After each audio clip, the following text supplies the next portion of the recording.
In today's video, I'm going to teach you how to crop an image in Google Sheets. You might have noticed that when you click on an image in Google Sheets, there isn't a dedicated crop button. That's totally fine, because there are two simple workarounds that give you the same polished result while keeping your spreadsheet tidy and easy to manage. First, the most reliable way to crop is to place the image inside a cell. Think of the cell as a frame. When the image is locked to that cell, anything outside the cell's edges won't show. So the cell becomes a clean window onto just the part you want to display.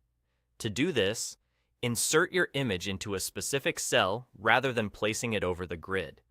Once it's in the cell, adjust the column width and row height to control exactly what's visible. You can drag the borders directly or use the resize options on the column and row headers for precise control.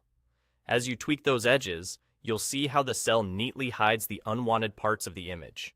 This method keeps your layout consistent because the image moves and resizes with the cell, making it perfect for dashboards, labels, or any worksheet where alignment matters.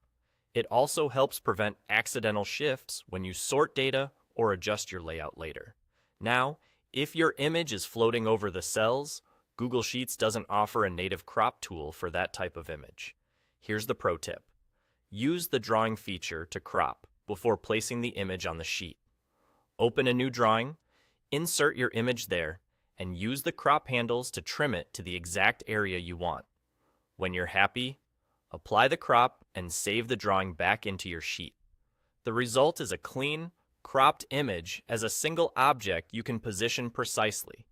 This approach keeps your file size smaller and your layout cleaner, because the cropped version replaces the larger original and behaves predictably on the page. So remember, image in a cell for a window-like crop using row and column sizes, and the drawing feature for a true crop when you're working with floating images. Both methods are quick, both look professional, and together they cover every scenario you'll run into in Google Sheets. Try them out on a test sheet, get comfortable with the resizing feel, and you'll be able to dial in a perfect crop every time.